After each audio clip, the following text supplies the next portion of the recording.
Baik. Jadi tadi kita bicara tentang karakteristik penilaian, karakteristik pengukuran. Measurement karakteristik. Jadi tadi berkenaan dengan dua hal, kualitas dan alat ya, alat pengukuran. Jadi kualitas itu ada 4. Yang pertama adalah akurasi.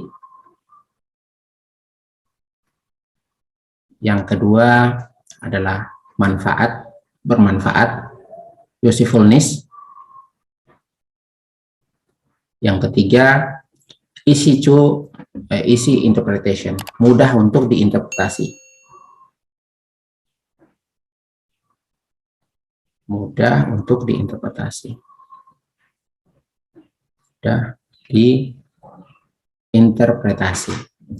itu mudah dimaknai, mudah dipahami. Interpretasi. Kemudian yang ketiga adalah consistent report. Consistent report itu maksudnya gimana? Pengukuran itu harus dilakukan secara rutin. Dan pelaporannya juga secara rutin. Tujuannya untuk apa? Untuk melihat progres, tren gitu. Jadi misalkan kita ingin mengukur kinerja dalam 1 tahun. Itu kita lakukan pengukurannya setiap bulan. Maka bulan A tren kita ada di mana gitu ya. Bulan B kita berada di tren mana, bulan D kita berada di tren mana gitu.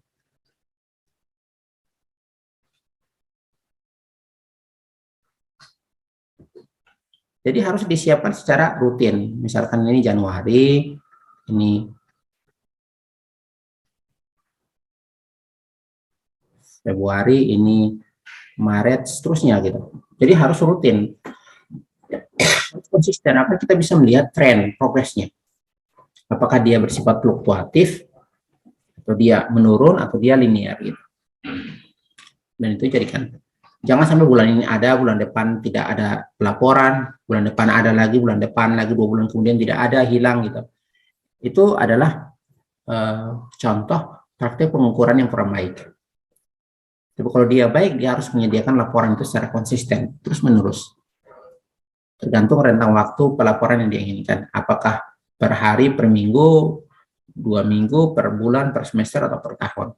Yang penting dia konsisten penyajiannya untuk memperlihatkan tren. Dan dengan tren itu kita bisa membandingkan. Kira-kira tahun ini lebih baik dari tahun kemarin, bulan ini lebih baik daripada bulan sebelumnya, atau bulan sebelumnya, atau bulan sebelumnya gitu. Kita bisa banding-bandingkan. Penyebabnya apa bulan ini lebih baik kinerjanya, penyebabnya apa, itu bisa dianalisis. Dan semua itu bermanfaat dalam konteks pengambilan keputusan dalam mengelola rumah sakit. Berkenaan dengan alat ukur. Alat ukur ini berkenaan dengan bagaimana kita melakukan pengukuran terhadap kinerja tadi. Karena dia bersifat kuantitatif, maka alat ukur ini berbentuk angka, number, or statistik. Berbentuk angka atau statistik. Angka atau statistik. Ya. Nanti kalau kita praktek, kita akan praktek bagaimana mengolah.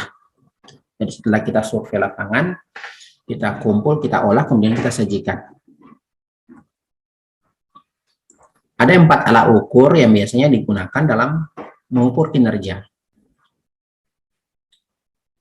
Yang pertama berbentuk angka absolut, yang kedua persentasi, yang ketiga average, rata, dan keempat adalah rasio.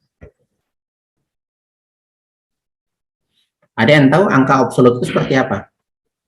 Angka absolut itu ya angka asli, angka apa adanya. Contoh, berapa jumlah mahasiswa semester 5 kelas ARS?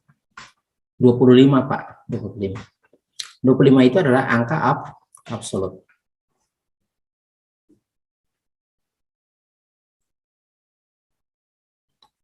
Dari 25 itu berapa sebenarnya mahasiswa yang awalnya masuk di Prodi Ars? 30 orang, Pak, dari 25. Berarti 35 itu adalah juga angka absolut. Contoh kita bertanya kepada petugas tertentu di rumah sakit, Pak, jumlah dokter di sini ada berapa, Pak? 8. Maka 8 itu merupakan informasi dari hasil pengukuran. Berapa? Jadi biasanya kalau dalam pengukuran kinerja yang sifatnya aktivitas seperti ini bentuknya pertanyaan atau pernyataan. Bentuknya pertanyaan atau pernyataan. Kalau tadi kan kita mengukurnya pakai alat ukur ya, termometer, timbangan, meter gitu ya. Tapi kalau dalam administrasi rumah sakit itu menggunakan pertanyaan atau pernyataan. Dari pertanyaan atau pernyataan itu kita bisa mendapatkan informasinya. Contoh, berapa jumlah dokter, Pak? Jumlah dokternya sekian. Berapa jumlah paramediknya? Jumlahnya sekian. Berapa staf administrasi? Sekian. Berapa pejabat pimpinan? Oh, pejabatnya sekian, Pak. Direkturnya 1, kepala bagiannya sekian, kepala seksinya sekian, seterusnya gitu. Berapa jumlah pasien yang dilayani hari ini? Jumlahnya sekian. Berapa pasien yang tidak mendapatkan layanan hari ini? Jumlahnya sekian. Berapa yang pelayanannya tidak sesuai? Jumlahnya sekian. Itu namanya absolute number. Angka absolut. Angka absolut. Angka nyata gitu. Itu yang pertama. Yang kedua, berbentuk presentasi.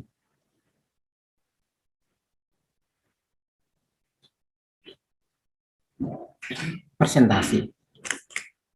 Walaupun presentasi ini nanti umumnya merupakan hasil pengolahan. Hasil pengolahan. Kalau kita mengambil data primer biasanya hasil pengolahan. Contohnya saya tentang presentasi ya. Ini angka absolut. Angka absolut ini.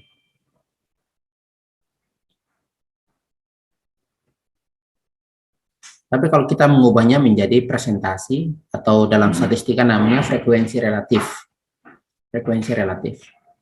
Maka ini dihitung, misalkan ini totalnya 16 ya. Totalnya 16.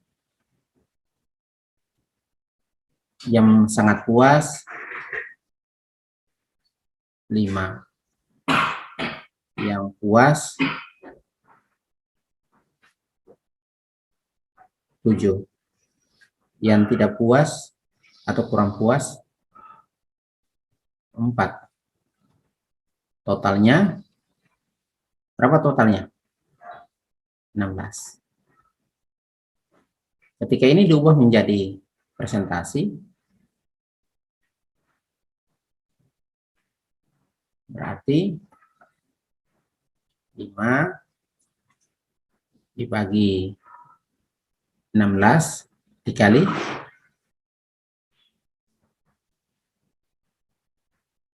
100. Berapa hasilnya? 5 dibagi 16 dikali 100 atau dikali 100 dibagi 16. Berapa jumlahnya? Coba dihitung.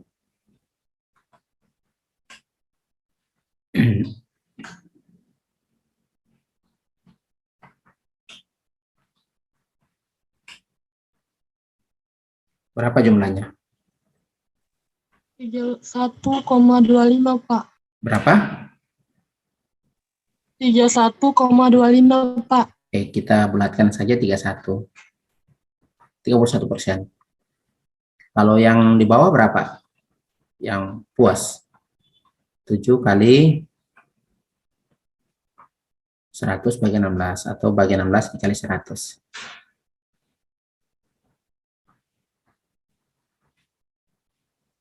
43,75, Pak.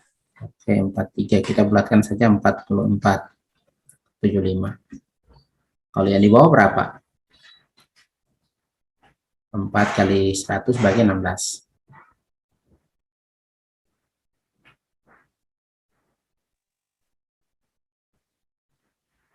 25, Pak. 25, Pak. 25. 25. Ini kalau ditambahkan pas 100 enggak? 1 tambah 4, 5 tambah 5, 100. Ya, 10. 3 tambah 4, 7, tambah 2, 9, tambah 1, 10. 100 ya? 100%. Iya, Pak. Jadi kalau ini dipresentasikan, maka kita menyebut begini, bahwa di apa namanya, di rumah sakit ini, tingkat kepuasan pasien yang menyatakan sangat puas itu mencapai 5, 7, 4. Di UGD itu tingkat sangat puasnya adalah 31%. Yang puas 44%. Yang kurang puas itu ada 25%. 25%. Berarti yang sudah puas itu sekitar 75%. 75 itu terdiri dari 31 sangat puas dan 44 sangat puas. Tinggal kita cari tahu yang 25 ini yang membuat mereka kurang puas itu apa.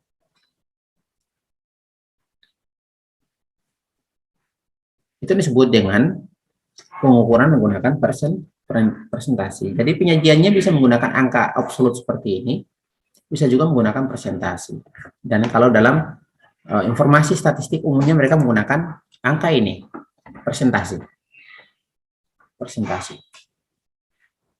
Itu agak mudah untuk mengklasifikasi atau melihat tren gitu. Itu agak mudah untuk kita menggunakan presentasi.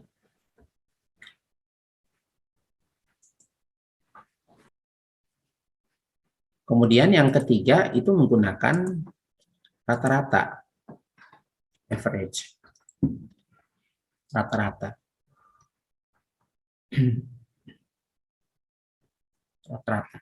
Rata-rata ini misalkan tadi ya, ini gunakan, sebenarnya rata-rata dia agak sedikit kompleks ya, dibandingkan dengan tadi itu. Kalau absolut sama presentasi dia agak sederhana. Tapi kalau rata-rata itu agak sedikit kompleks. Tapi kita bisa melihatnya. Tapi mudahnya kalau kita mencari rata-rata itu misalkan kita buatkan skor ya. Skor.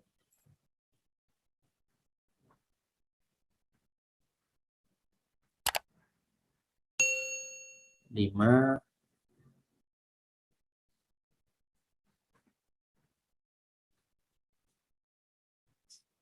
7,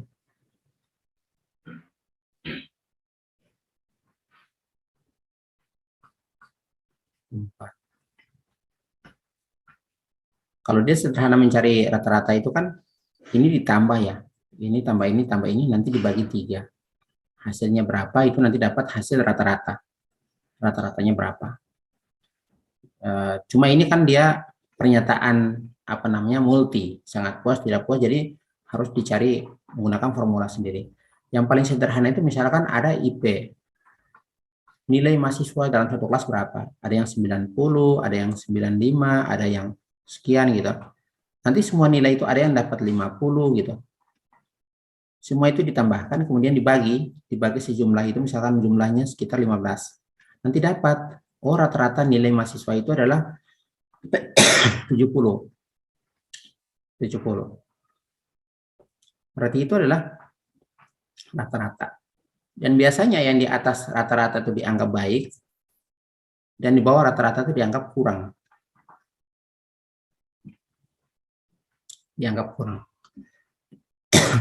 Contohnya ini setelah diukur presentasinya, ternyata rata-rata tingkat kepuasan pasien itu adalah misalkan 55%. 55%. Maka dilihat di sini kepuasan di sini berapa persen, di poli A berapa persen. Misalkan poli A itu dia di UGD misalkan dia dapat 65%. Poli B misalkan 56%. Poli C misalkan 51%. Rata-ratanya adalah 55%. Maka poli UGD dan poli B ini dinyatakan baik karena dia berada di atas rata-rata. Tapi poli B dianggap kurang baik. Kenapa? Karena dia masih berada di bawah rata-rata. Begitu juga nilai mahasiswa. Ada yang dapat 90, ada yang dapat seterusnya gitu ya. Ternyata rata-ratanya 70. Maka mahasiswa yang nilainya 70 ke atas dianggap baik dan di bawah 70 dianggap kurang baik. Nanti dievaluasi lagi, kira-kira yang di atas 70 itu berapa banyak? Dari 15 misalkan 5 yang di atas 70. Sedangkan 10-nya itu di bawah 70. Berarti ini masalahnya sangat mendasar sekali karena jumlah yang walaupun jumlah yang di bawah rata-rata itu sangat banyak. Sama seperti ini rumah sakit, kalau ada sekian unit, ada 10 unit. 10 unit dalam rumah sakit itu. Ternyata yang di atas rata-rata itu ada 3 unit. Tapi yang di bawah rata-rata itu 7 unit. Berarti itu masalah itu. Mutunya rumah sakit itu betul-betul harus diperhatikan karena hampir sebagian besar unit kinerjanya di bawah rata-rata. Yang di atas rata-rata hanya sedikit 3 unit. Tapi kalau di bawah hanya sedikit, mungkin itu bukan masalah yang terlalu serius masalahnya. Tidak terlalu begitu serius secara sistemik, secara totalitas. Tapi kalau mayoritas bermasalah, berarti itu secara organisasi, secara sistemik, itu penyakitnya sudah luar biasa banyak itu. Mutunya itu luar biasa masalah. Ini harus disempurnakan lebih fundamental. Harus mendapat perhatian serius gitu dari manajer. Tapi kalau cuma unit yang sedikit saja berarti cukup diselesaikan di level bawah. Tapi kalau mayoritas tadi itu sebagian besar berarti kalau dalam konteks organisasi gagal kepala rumah sakitnya. Karena sebagian besar unit organisasi itu tidak bagus. Tapi kalau sebagian besarnya bagus, mungkin sebagian kecil berarti yang problem itu bukan kepala rumah sakitnya, yang problem bukan kepala unitnya. Itu yang harus Tapi kalau mayoritas unit tidak bekerja berarti kepala rumah sakitnya gagal meningkatkan kinerja rumah sakit itu karena mayoritasnya. Tapi kalau hanya sedikit berarti yang gagal bukan kepala rumah sakitnya, tapi kepala unit-unitnya. Jadi penyelesaiannya di bawah. Jadi kalau saya misalkan kepala daerah, saya ganti kepala rumah sakit kalau mayoritas kinerja unit organisasinya tidak bagus. Dia gagal untuk menggunakan kinerja. Itu yang ketiga. Yang keempat, alat pengukuran yang keempat adalah rasio. Rasio. Rasio di sini misalkan ini ya. Satu perawat itu bisa maksimalnya bisa merawat berapa pasien. Contohnya satu perawat bisa merawat 5 pasien. 5 pasien. Berarti rasionya adalah 1:5. 1:5. Atau jumlah pasien itu, dokter itu dalam satu hari bisa melayani berapa pasien? Satu dokter bisa melayani misalkan 20 pasien, berarti 1:20. Jadi rasionya adalah 1:20. Satu dokter 20 pasien. Kalau seandainya satu hari itu pasien yang masuk 26 ke atas, 26 misalkan, berarti idealnya harus tersedia berapa dokter? 2, Pak. Harus 2 dokter. Kalau seandainya pasiennya 47, idealnya berapa dokter? 3, Pak. 3 dokter. Jadi harus tersedia 3 dokter. Maka pada saat kita melakukan pengukuran, apa yang kita ukur? 1. Bu, ada berapa banyak dokter? 1, Pak. Oke. Pasien di unit ini berapa orang? Pasiennya 35, Pak. Sementara kita lihat bahwa di standar 1 dokter harus banding 20. Dari data ini kita tahu bahwa ada kekurangan dari sisi jumlah apa? Pastinya. Jumlah dokternya. Dokternya kurang. Berapa kurangnya? 1. Satunya, Dok. Rumah sakit di unit di poli itu misalkan kekurangan 1 dokter. Kenapa? Karena setelah kita ukur jumlah dokter tersedia unit itu 1. Pasien yang masuk 35. Idealnya darah rasionya adalah 1:20. Maka rumah sakit perlu mempertimbangkan untuk menambah jumlah dokter. Apakah itu meminjam segala macam gitu ya, kebijakan-kebijakan. Yang berikut adalah kategori pengukuran. Kategori pengukuran itu ada berapa? Itu ada 3 kategori. Kita sudah bahas sebelumnya.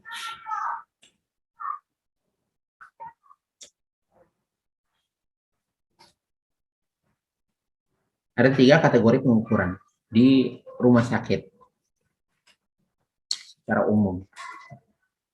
Yang pertama adalah struktur. Yang kedua adalah proses. Oh my God. Yang ketiga adalah berkenaan dengan hasil. Jadi pengukuran terhadap inputnya, terhadap proses,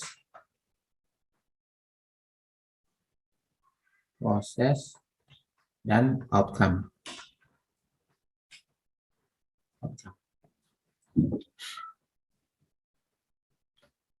Jadi seperti kita sudah bahas di pertemuan sebelumnya berkenaan dengan struktur, dan ini sudah cukup lama, 1966, 1970-an itu dikembangkan oleh siapa namanya ahli. Kemudian masih digunakan sampai saat ini. Ada yang masih ingat kalau pengukuran terhadap struktur itu tentang apa saja?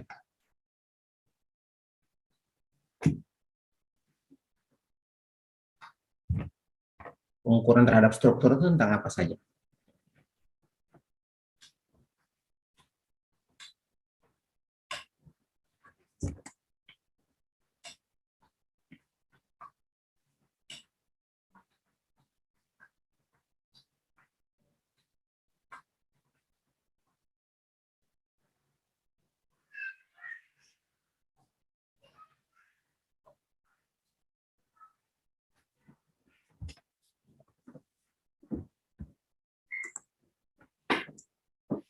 Ini di materi sebelumnya. Pengukuran terhadap struktur itu berkaitan dengan daya dukung rumah sakit. Sumber daya yang disiapkan oleh rumah sakit dalam penyediaan layanan. Sumber daya apa saja? Sumber daya manusia, keuangan, infrastruktur, bahan, obat, dan lain-lain gitu. Sarana prasarana, semuanya. Semua daya dukung. Itu input. Jadi untuk memberikan layanan kepada masyarakat, maka harus apa? Harus ada dokter, harus ada perawat, harus ada staf administrasi, harus ada alat kesehatan, harus ada sarana prasarana, ada obat, ya, ada lebih spesifik, misalkan ada tempat parkir, ada apotik, macam-macam gitu. Itu struktur inputnya. Karena kalau tidak ada itu, tidak akan ada proses, atau prosesnya tidak maksimal. Jadi biasanya kita bisa mengukur kinerja dari sisi input. Misalkan apakah dokternya misalkan 1 pasiennya ada 25. Berarti itu dari sisi input gitu. Input. Dari sisi input dokternya kurang. Dia dukung dokternya. Tidak ada ruang tunggu misalkan. Itu terkait dengan struktur, pengukuran terhadap struktur. Kemudian yang kedua pengukuran terhadap proses. Proses. Berapa lama waktu layanan, bagaimana sikap yang melayani, bagaimana apa yang diberikan, seterusnya gitu, dengan cara apa, itu terkait dengan proses. Outputnya itu terhadap status pasiennya. Apakah setelah pasiennya selesai, paling tidak ada dua hal yang diperoleh di sini. Pasiennya puas, sembuh, dan kedua pasiennya puas.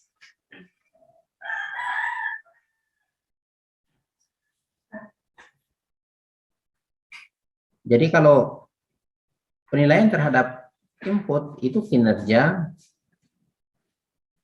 berkenaan dengan kinerja penyelenggara. Kinerja penyelenggara. Nah, kinerja dari sisi penyelenggaranya.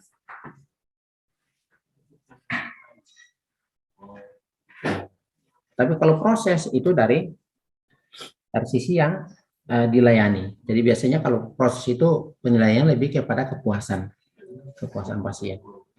Outputnya hasil setelah proses tadi itu. Apakah dia sembuh setelah mendapatkan layanan? Dulu teman saya pernah jatuh dari motor, dia operasi di rumah sakit, begitu. Setelah operasi selesai, tidak sampai berbulan-bulan tangannya begitu saya, tidak ada yang berubah. Sebelum dia mendapatkan operasi dan sesudah dia operasi itu tidak ada perubahan yang berarti. Berarti dari sisi outcome-nya itu kurang baik kinerjanya. Karena kalau kinerja yang baik adalah terjadinya perubahan status dari pasien itu.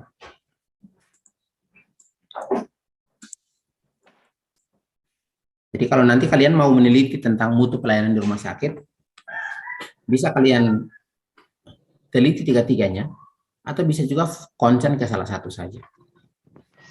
Bisa ke inputnya saja atau strukturnya, bisa ke prosesnya, bisa juga ke output. Contoh kayak output itu misalkan berapa persenkah pasien yang sembuh setelah masuk ke rumah sakit itu.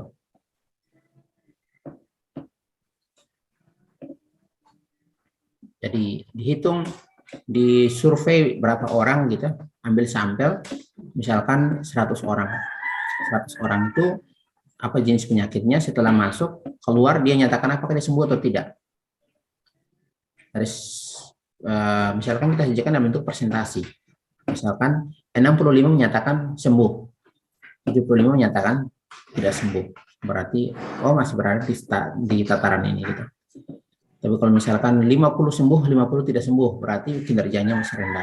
Misalkan kita tetapkan standar, sebaiknya rumah sakit yang baik adalah rumah sakit yang ketika pasien datang ke sana, dia keluar tingkat kesembuhannya mencapai 70%, misalkan 70%. Setelah kita survei, kita dapat ternyata yang sembuh itu 69%. Berarti dia di bawah standar. Berarti kinerja pelayanan dari sisi outcome-nya masih belum maksimal. Karena masih bawah standar. Kalau dia sudah atas 70 berarti itu sudah bagus. Apalagi kalau dia di atas 90 berarti bagus sekali itu kinerja rumah sakit dari sisi outcome. Luar biasa.